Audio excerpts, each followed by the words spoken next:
Hey friends, my name is Jesse, one of the pastors. Welcome to the weekly for the week of June 2nd.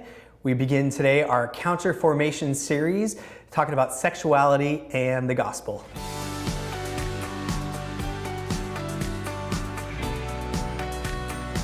So this series, Counter Formation, is a PG-13 series, which means if you're watching this in house church, parents, be warned. We are going to use the word sex a number of times, and so you may want to have your kids leave the room for this video and for this discussion. For the 3 weeks in this series, the 3 Sundays we're talking about sexual ethics, and then sexual minorities, and then young people and the church, and how to help young people in this cultural time and space that we're in. And so today is about sexual ethics as a whole, and the series is called Counter Formation because we have 2 options.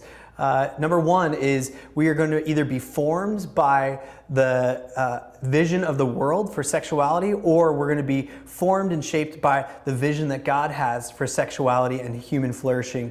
And so this topic, man, it is so personal. It is so polarizing.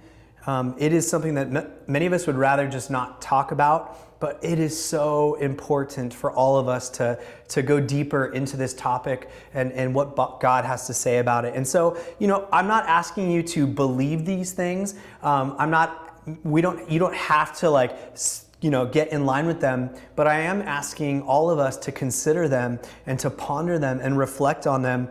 And we are going to be kind to each other and give each other time. But our hope is that all of us would submit this area of our lives to the lordship of Jesus. And so we began with Genesis 2:23, the first wedding between Adam and Eve. And this is the starting point and where all sexuality flows from. It says that a man will leave his father and mother, be joined to his wife, and the two will become one flesh.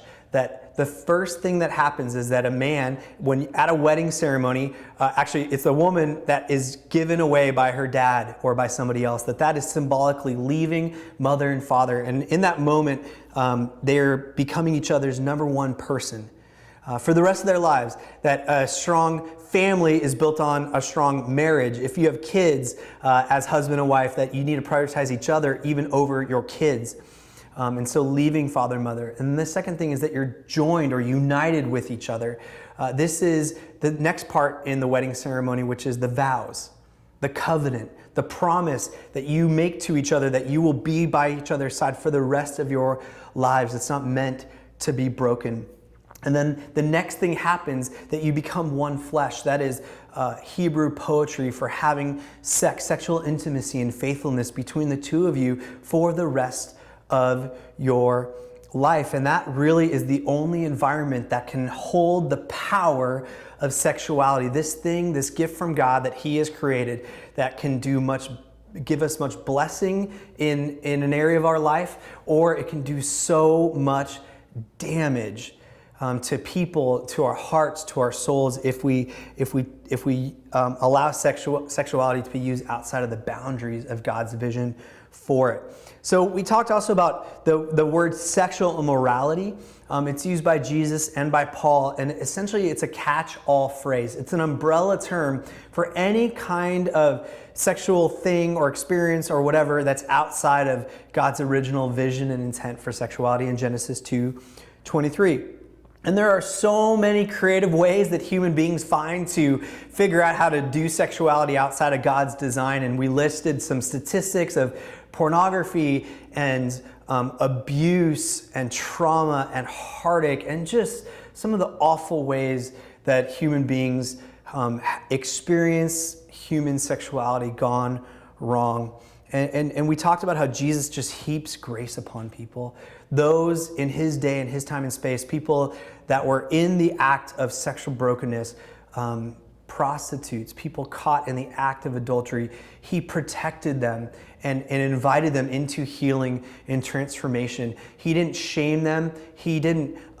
He protected them from those that were trying to heap shame and condemnation on them.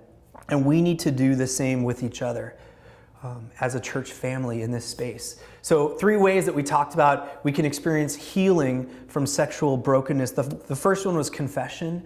And this is something that God has given us as a gift in the church and the people of God to, that when we confess to one another and pray for one another, James 5 tells us that we will experience healing. I talked about in the sermon that for the majority of people, you will not experience complete healing.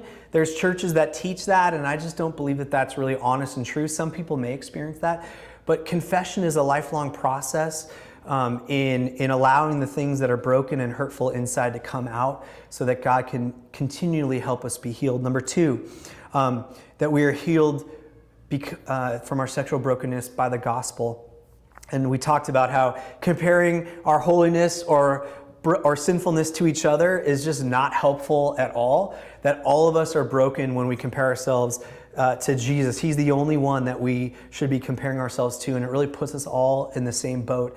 That the gospel is that none of us are righteous, not one, but because of the work of Christ on the cross, his sacrifice, his atoning work on the cross, that his perfect righteousness becomes ours, and all of our sin and shame and guilt, past, present, future, is put on Jesus and buried in the tomb by faith alone. It's not by you doing all the right behaviors in the future, it's by faith. And when that power and the simple power of the gospel gets into your heart, it really sets you free to just be different and to be transformed, even as you continue to work out the areas of brokenness. And then third thing, the way that we're healed from our sexual brokenness is in community. And again, we need each other. We can't grow and heal alone. That's been my story and my experience for the last 15 years of really taking this seriously and trying to do a deep dive inward.